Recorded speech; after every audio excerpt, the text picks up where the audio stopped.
welcome to this episode of Small Businesses, Big Opportunities, a show that tells you about the state of small and medium enterprises in the country. I am Hina Gambhir. Today we are in the pink city, Jaipur, the capital of Rajasthan, a land known for its valor and timeless beauty.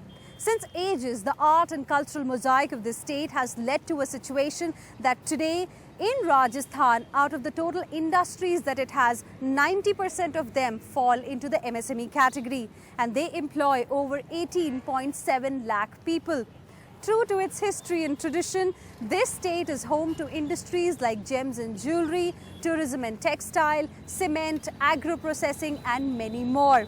But life in the home of Thar Desert is tough for people and for those who are here to unleash the spirit of an enterprise. Let's take a camel ride to find out the challenges and the opportunities here.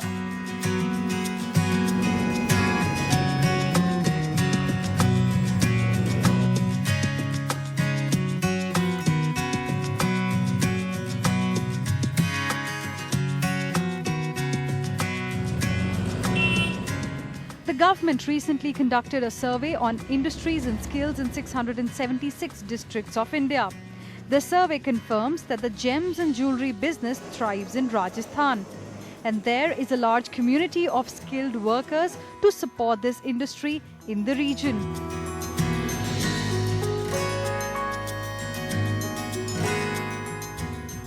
But the gems and jewelry business is significant, not just for Rajasthan, but for India and the MSME sector too.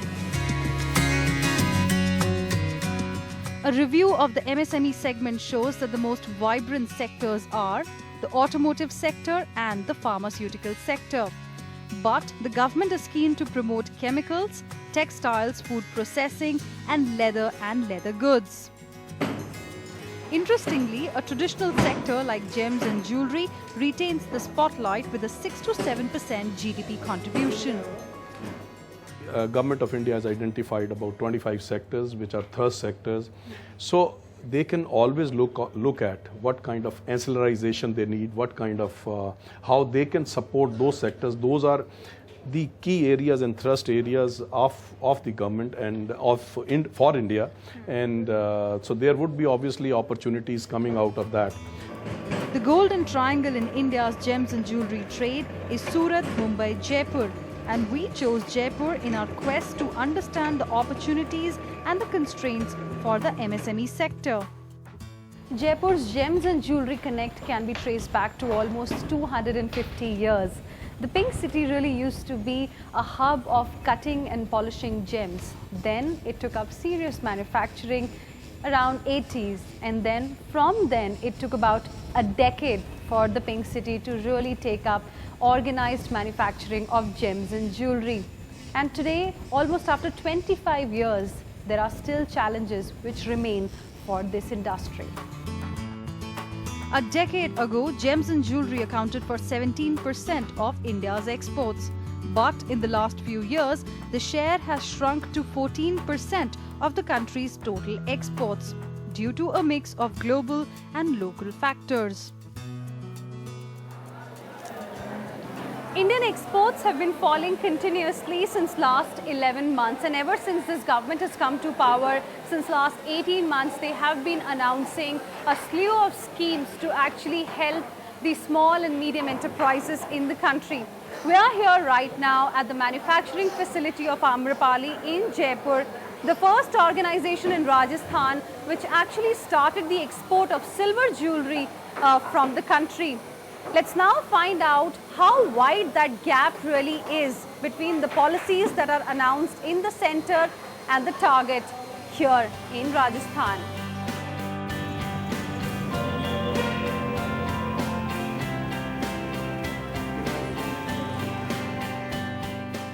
"59-year-old Rajiv Arora, the founder of jewelry brand Amrapali, calls himself a true-blooded Jaipur boy.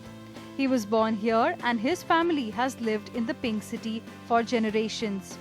Emotional ties and a master's degree in history convinced Rajiv that his future lay in his heritage. I am living in Jaipur. There's so much culture, heritage around. and I think we should explore it. And I wanted to study also more about Indian tribal designs. So I started a small business with handicrafts. What does it take to go from an idea to a viable business? What's the journey like in India? And what's the government doing to make the journey easier for entrepreneurs? We get some answers from Rajiv's experience. Rajiv started out in 1978, and for the first 5 years, he spent more time driving around India than creating jewelry. But that's how he found his USP. What I used to do initially, used to collect old tribal silver and redesign it. So if I get a necklace which is not in a good condition, I used to break it and maybe make 10 different earrings out of it, So initial Amrapali designs were basically one-of-a-kind designs. So because they were made from original old tribal pieces, and they were real super hit. I had no knowledge of designing.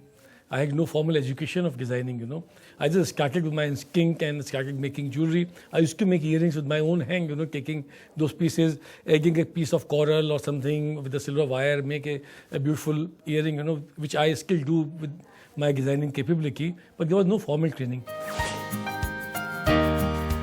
I was doing a very difficult task, making a brand, not making too many pieces of one design. We were making only one-of-a-kind pieces. But that was also very important for my celebrity clients because they wanted to be seen in a very, very exclusive design, which is also very bold and very visible on the TV or in the movie or on the ramp or on the stage. So I think that's why you will see Jennifer Lopez or Beyonce or Megan Fox or Drew Barrymore all the time wearing Amrapali pieces because they are really striking and they show that they've been made with so much love and interest. I think the time is coming now where everyone has to be organized, whether it's a small business or a bigger business. The government laws are coming in this way, and also it is also in their interest. If they really want to take advantage of government schemes, they should have an Aadhaar card, they should also have a PAN card, they should also be VAT registered, they should also compliance with the PF and ESI norms. So I think there's no excuse and no way that you can be able to do business without organizing yourself. And if you want to compete with the international market, because the world is becoming a global village, I think everyone should be ready to get organized.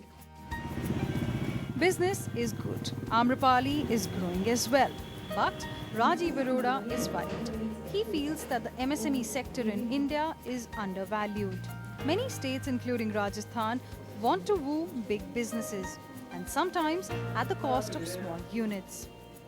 Say in Rajasthan, if you get an industry for 2,000 crores, I think that's not important for this state.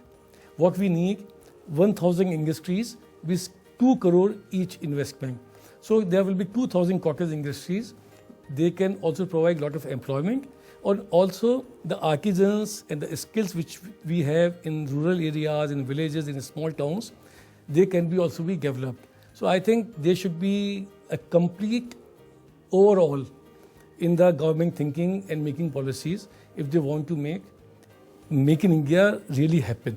Startups, or what you even call SMEs, are very critical for a nation's economy.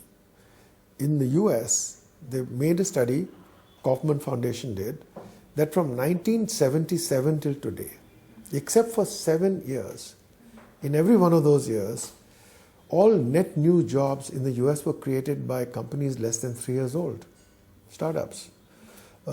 Large companies, government, don't create the employment. And if you look at India, we need 10 million jobs a year. There is only one way we can do it. If we create 100,000 startups. Both big and small businesses will benefit from a more hospitable environment. According to the World Bank's most recent Doing Business report, India is at rank 130 out of 189 countries for ease of doing business. India has moved up 12 spots since the last review, but more needs to be done. The World Bank notes that to start a business in India, you have to go through 13 procedures that take a minimum of 29 days. There are 34 procedures for getting a construction permit, which takes around 191 days.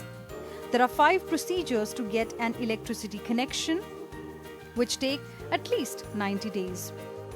And finally, on average, a business needs to make 33 tax payments every year, which take 243 hours a year. As the World Bank report notes, India has made progress. The minimum capital requirement for starting a business has been eliminated. There's no need to obtain a certificate to commence business operations, saving business founders an unnecessary step and 5 days. Other initiatives include developing a single application form for new firms and introducing online registration for tax identification numbers. But every new initiative needs to be communicated and understood by the end beneficiaries. When you actually go into states, because industry is not a central, I'd say subject. It is a state subject, wherein it's the local state which has to primarily push for getting more and more industry to come to their place, to set it up, and to make things easier. But I think there is somewhere that we all find that there is a slip between the cup and the lip when it comes to actually, for the entrepreneur to actually find that, I am going to be setting up a company. It is really very, very difficult. It's really very difficult. And those of us that actually set up businesses in India, believe me, we know what we go through.